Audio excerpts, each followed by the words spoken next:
यदि निष्ठा पूर्वक नाम जप किया जाए, निष्ठा, अन्य कोई साधन नहीं। आप अपना क्या, दूसरों के भी प्रारब्ध को नष्ट कर सकते हैं, इतनी सामर्थ्य है। एक बार कबीरदास जी के शरणागत हुए दिग्विजयी पंडित गंगा स्नान करने जा रहे थे। उन्होंने देखा बड़ी भीड़ लगी हुई है और शोरगुल हो रहा है, तो उस भीड़ में कौतूहलवश गए, क्या है, क्या हुआ? तो उनका कि आदमी आत्महत्या करने जा रहा था गंगा जी में, हम लोगों ने जबरदस्ती से रोक रखा है। वो कमर में पत्थर बांधे हुए बिल्कुल कगार पे खड़ा हुआ था, लोगों ने पकड़ रखा था। हुआ, भाई आप ऐसा क्यों कर रहे हैं? आत्महत्या सबसे निंदनीय महापाप है, इसको बहुत भोगना पड़ता है। आप ऐसा न समझिए कि शरीर छूट जाएगा तो आप सुखी हो जाएंगे, बहुत दुर्गति भोगनी पड़ेगी। क्यों आत्महत्या करना चाहते हो? तो उनका, मेरे शरीर में गलित कुष्ठ तुम्हें दिखाई नहीं दे रहा, इसकी दुर्गंध से मैं ही इतना पीड़ित हूं। दर्द तो है ही, पर इतनी दुर्गंध है कि बस मृत्यु ही मुझे अच्छी लग रही है। कोई औषधि काम नहीं कर रही, कोई मेरे से बात नहीं करता, कोई मेरे नजदीक नहीं आना चाहता। बोलो मैं ऐसी जिंदगी कैसे धारण करूं?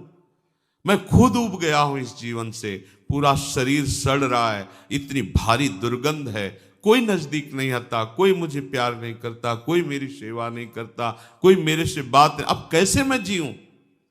देख लो, कर्म का फल देख लो। आप आज स्वस्थ हैं तो आप भजन छोड़कर मनमानी आचरण कर रहे हैं। कल जब ऐसे कर्म फल की स्थिति आएगी जो आप कर्म किए हैं, कि आपसे कोई बात भी नहीं करेगा, आपके पास भी नहीं कोई बैठेगा, आप खुद जीना नहीं चाहेंगे, वो कर्म आपको इतना दंड देगा। इसलिए सावधान रहो। अवश्य में भोक्तव्यम कृतम कर्म शुभाशुभम, जो आपके शुभ अशुभ कर्म है वो आपको भोगने पड़ेंगे यदि सावधान नहीं रहे।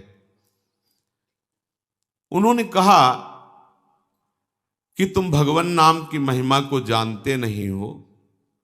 यदि नाम महिमा जानते तो तुम आत्महत्या करने के लिए न जाते। छोड़ो पत्थर, मैं जो कह रहा हूं मेरी बात मानो। कमर से रस्सी से में जो पत्थर बांधा था छोड़ दिया। बोले खड़े हो गंगा जी में और राम डुबकी लगाओ, राम डुबकी लगाओ। 3 बार बोले, एकदम खत्म। ये उनकी कोई सुकृत नहीं थे जिसके शरीर में गलित कुष्ठ था। एक तो ये महान विद्वान शास्त्रज्ञ, दूसरी बात गुरु कृपा पात्र, तीसरी बात नाम महिमा को समझ चुके थे कबीरदास जी के द्वारा। कबीरदास जी ने इन्हीं को परास्त किया था। ये दिग्विजयी पंडित थे, कोई इनके सामने टिकता नहीं था, सब शास्त्र इनकी जिह्वा पे विराजमान थे। काशी के विद्वान घबरा गए कि अगर काशी को पराजित कर दिया तो बहुत बड़ी ये निंदा का विषय होगा, क्योंकि ज्ञान समुद्र काशी है। उन्होंने कहा इससे तो जीत पाना बड़ा कठिन, इसकी तो जिह्वा पे सरस्वती बैठी हुई है। उन्होंने कहा कि यदि हमारे यहाँ के सबसे बड़े पूज्य महापुरुष हैं कबीरदास जी, अगर वो हार गए तो पूरी काशी हार गई, तुम उनको परास्त करो जाकर। यहाँ किस किस से आप विद्वता पूर्वक वाक युद्ध करेंगे? एक से एक विद्वान है, सालों लग जाएगा। हम सब सहमति देते हैं कि आप कबीरदास जी को परास्त कर दे, मानो वाराणसी परास्त हो गई। ठीक है, कबीरदास जी के पास गए, उन्होंने कहा शास्त्रार्थ करना चाहते हैं। हमें शास्त्र कहाँ आता है? कबीरदास बोले पराजय लिख दो, इसमें दस्तखत कर दो, वहां करवा लो जहां दस्तखत। बोले काशी के विद्वानों ने कहा है कि आपकी पराजय पूरी काशी की पराजय। तो बोले फिर रुक जाओ, हम तुमसे प्रश्न करते हैं कि पढ़ के समझे हो या समझ के पढ़े हो? अब जो हरि के चरणारविंद के प्रेम में डूबा हुआ है उसकी वाणी सरस्वती भी नहीं समझ सकती। पहली बार उसकी बातें ही समझ में नहीं आई कि बाबा प्रश्न क्या कर रहे हैं। फिर हाथ जोड़ा, कहा महाराज एक बार फिर प्रश्न कीजिए। तो उन्होंने कहा पढ़ के समझे हो कि समझ के पढ़े हो? जैसे कोई किसी को स्तंभित कर दे मंत्र के द्वारा, बुद्धि ही काम नहीं कर रही, पूरी सभा लगी हुई है कौतूहल देखने के लिए। अब वो ये शास्त्र खोले वो शास्त्र खोले, कुछ कहा महाराज हमारे तो प्रश्न ही की धरा समझ में नहीं आ रही। बोले तो उत्तर क्या दोगे, शास्त्रार्थ क्या करोगे, जब प्रश्न की ही धरा तुम्हें समझ में नहीं आ रही तो व्यर्थ में अभिमान लिए घूम रहे हो दिग्विजयी का। पढ़ के समझे हो कि समझ के पढ़े हो? हम तुम्हें बताते हैं तुम ना पढ़ के समझे हो ना समझ के पढ़े हो। अगर समझ के पढ़े होते तो सब शास्त्रों का सार है भगवान के नाम में प्रेम, भगवान के चरणों की भक्ति। अगर पढ़ के समझे होते तो अब तक समझ गए होते कि सबका शास्त्रों का सार क्या है, तुम समझ ही नहीं पाए। उन्होंने उसी समय सब गंगा जी में शास्त्र प्रवाहित कर दिए और श्री चरणों का कबीरदास जी के आश्रय ले लिया, शिष्य बन गए और नाम जप करने लगे। उनकी ये निष्ठा कि 3 बार नाम, ये उनकी निष्ठा, उससे उनका गलित कुष्ठ चला गया। अब ये बड़े आनंदित होकर कबीरदास जी के पास पहुंचे और कहा भगवान एक गलित कुष्ठ शरीर वाला आत्महत्या करने जा रहा था, तो आपकी कृपा से नाम महाराज के प्रभाव से 3 बार नाम बुलवाने पर वो गंगा में डुबकी लगाते ही पवित्र शरीर और निरोग शरीर हो गया उसका, और बहुत प्रसन्न हो गया। और उसको भी हमने कहा नाम जप करो। कबीरदास जी ने कहा तुमने नाम की महिमा जानी? अरे ये केवल नामाभास से ठीक हो सकता था, तुमने 3 बार बुलवाया है। नामाभास से ये नाम की अपार, जौहरी ही तो हीरा का कीमत जानता है कि क्या है, हीरे की वक़्त जौहरी जानता है। ऐसे ही भगवत प्रेमी महात्मा जानते हैं कि नाम का प्रभाव क्या है।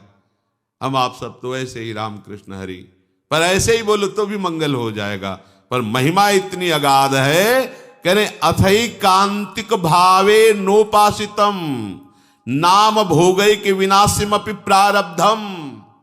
पर इसमें शर्त है, इसमें शर्त है अथई कांतिक, एकांतिक, अर्थात अब कोई आश्रय नहीं, कोई भरोसा नहीं, केवल नाम का आश्रय, केवल नाम का भरोसा। इसे कहते हैं निष्ठा। निष्ठा पूर्वक जपा हुआ नाम भोग के द्वारा ही विनाश से प्रारब्ध कर्म को भोग के बिना ही नष्ट कर देता है। ये बड़ी बात है। तो आप कहेंगे कि बड़े बड़े संतों को बड़े बड़े रोग पाए गए, कैंसर, अमुक अमुक अमुक, तो क्या इन्होंने नाम जप नहीं किया क्या? हाँ, जान गए, नाम जप के प्रभाव से जान गए कि ये शरीर मैं नहीं हूं, ये शरीर मेरा नहीं है, ये पानी का बुलबुला जैसा है, कुछ समय के लिए मिला फूट जाएगा। अब इसके लिए सच्चिदानंद में नाम का प्रभाव क्या रखना?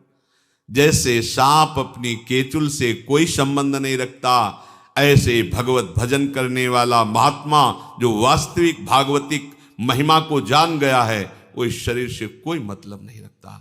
चाहे इसमें कैंसर हो, किडनी फेल हो, कोई बड़े बड़े कष्ट हो, वो समझता है इसकी एक आयु निश्चित है, इसको नष्ट ही होना है।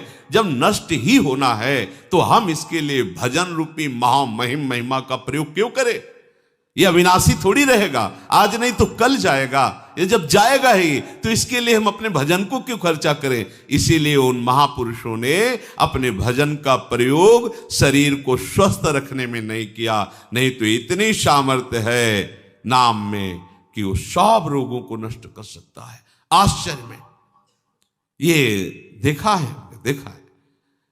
वो रोज सुबह आ जाता था, गले में कैंसर था, गांव का आदमी था, सरकार बहुत पीड़ा है, पैसा नहीं है, डॉक्टर कहते हैं लाखों रुपया लगेगा ऑपरेशन इसमें। वो तभी आता है, वो उनका समय था, बम्बुल की दतून करते थे, घंटों ऐसे भाव में डूबे। ऐसे चेतना एक दिन थूक दिया, रोज परेशान कर, चल भाग, खत्म कैंसर। और जब उन्हीं के शरीर में प्रारब्ध भोग आया तो उन्होंने कष्ट को सहा, कभी अपने प्रारब्ध को नष्ट। आश्चर्य में बड़े बड़े रोगों को उनकी कृपा से नष्ट होते देखा, पर उनके शरीर में जब रोग आए कभी नहीं। ऐसे ही सांसारिक पुरुष जैसी उन्होंने दवाएं ली और जैसी शल्य क्रिया सांसारिक पुरुषों के शरीरों में होती वैसे करवाई, कभी कोई अपने भजन का प्रयोग नहीं किया। ये महापुरुष, कोई समझ नहीं सकता इन महापुरुषों की बात को। दूसरों के कष्टों को लेकर सह करके शरीर में उनको नष्ट नहीं किया, भजन के प्रताप से नष्ट नहीं किया, उनको अपने में ले लिया, जा तो आगे अपना मार्ग देख। और उनके शरीर का राग है नहीं, इसलिए उसे सहते रहते हैं। चाहे जितने बड़े महापुरुष आप दृष्टि डाल के देखो, भयानक भयानक कष्टों को मुस्कुराते हुए सह गए। यद्यपि नाम में ऐसी सामर्थ्य है, ये प्रारब्ध भोग कोई बड़े से बड़ा ब्रह्मज्ञानी भी नहीं मिटा सकता, केवल नाम में सामर्थ्य है। बोले यद ब्रह्म साक्षात कृत निष्ठयापि विनाश मायाति बिना न भोगई अपैति नाम स्फुरणेन तत्ते प्रारब्ध कर्मेति विरौति वेदः। आहा, प्रारब्ध कर्म जो भोग के बिना ब्रह्मनिष्ठ तैल धारावत ब्रह्माकार जिनकी वृत्ति है, वो भी नष्ट नहीं किए, नष्ट नहीं कर पाए। पर हे नाम भगवान, आपकी महिमा ऐसी है कि प्रारब्ध कर्म आप जिसकी जिह्वा पर स्फुरित हो गए उसको परास्त नहीं कर पाया। ये बात, खास बात समझो। रोग मिट जाना खास बात नहीं है, नाम के प्रभाव से रोग होते हुए भी रोग का प्रभाव न होना ये खास बात है। नहीं पता चले कि अमुक रोग हो गया तो आपका मन उसी में लग जाएगा, निराश हो जाएगा, चेहरा छिन्न खिन्न होने लगेगा, अरे अब तो ऐसा नहीं। जब जाना है तब जाएगा, जब तक है इस शरीर में खूब आनंद पूर्वक नाम कीर्तन भगवत चिंतन, बिल्कुल प्रतिपल नया ऐसा उल्लास कि इस प्रकृति जन्य किसी पद प्रतिष्ठा की प्राप्ति पे वो उल्लास होता ही नहीं जो भक्त के हृदय में होता है। आप समझिए, ये नाम भगवान ऐसा आनंद उत्पन्न करते हैं, ऐसा उत्साह उत्पन्न करते हैं, जैसे किसी का ब्याह होना हो, फिर देखो ना पुल का घूमता है, पर वो तो प्रकृति जन्य कुछ क्षण के लिए हर्ष है, फिर शोक में बदल जाएगा। ऐसे अनंत गुना बड़ा आनंद, बड़ी पुलकन उस उपासक के हृदय में होती है जिसे अपने प्रीतम के मिलन की चाह पैदा कर दी है नाम ने। एक शरीर क्या, अगर करोड़ों प्राण करोड़ों शरीर हो तो अपने प्यारे पर न्यौछावर कर दे। ये प्रेम नाम प्रदान करता है। जिह्वा पर नाम स्फुरण होने मात्र से प्रारब्ध क्षीण हो जाता है। इस बात को बड़े बड़े महापुरुषों ने वेद में उच्च स्वर से कहा गया है। ब्रह्म विद्या के साक्षात्कार से संचित कर्मों का नाश हो जाता है और क्रियमाण कर्मों का नाश हो जाता है, किंतु प्रारब्ध कर्म को बिना भोगे वो ज्ञानी भी नहीं बच सकते, शरीर में भोगना पड़ता है। पर यदि भक्त चाहे, जो नाम जप करता है, वो बिना भोगे प्रारब्ध को नष्ट कर सकता है। जितना चाहे उतना भोगे, जितना चाहे, ना चाहे तो बिल्कुल नहीं।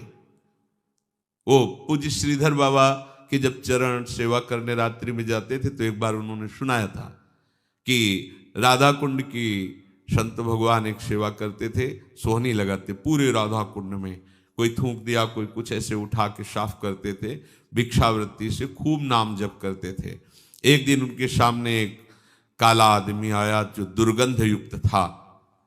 बाबा भजन में बैठे थे, राधा कुंड का दर्शन करते हुए भजन कर, क्या बात है, क्यों खड़ा है? तो उनका, आप हमसे बोले तो हमारी बोलने की हिम्मत पड़ी, मैं आपका बुरा प्रारब्ध हूं कई जन्मों का हूं, तो क्या चाहते हो? ये हमसे आपसे नहीं पूछा जाएगा, ये उन भजनानंदियों की बात है जिनका जीवन परम धन से युक्त हो चुका है, जो भजन के महाधनी हैं, जो पवित्र हृदय वाले पूर्ण भगवत चरणारविंद के आश्रित जन हैं। प्रारब्ध निका में 12 वर्ष का गलित कुष्ठ हूं, आपके शरीर पर आना चाहता हूं, आप आदेश कीजिए।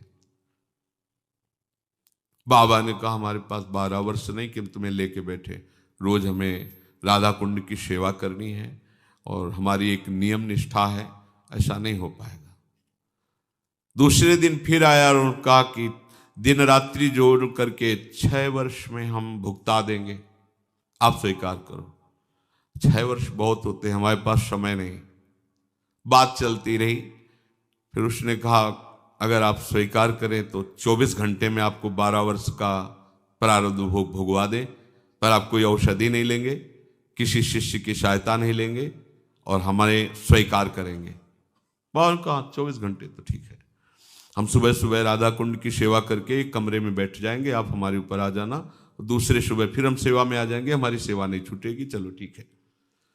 अपने शिष्यों से कहा कि आज मैं कितना भी चीखूं चिल्लाऊं, कोई हमारे कमरे में मत आना जब तक हम स्वयं खोलकर बाहर ना आवें। और जहां कहा हाँ मैं स्वीकार करता हूं, तत्काल पूरा नख से सिक तक पक गया शरीर, पीप बहने लगा, भीषण पीड़ा। बस वही नाम चिंतन में अपने मन को लगा दिया। 12 वर्ष के गलित कुष्ठ प्रारब्ध को 24 घंटे में भोग कर साफ कर दिया। अगर वो नाक कह देते तो हिम्मत नहीं थी कि प्रारब्ध उनके शरीर में आ जाता। ये देखो नाम बल, नाम में बड़ी।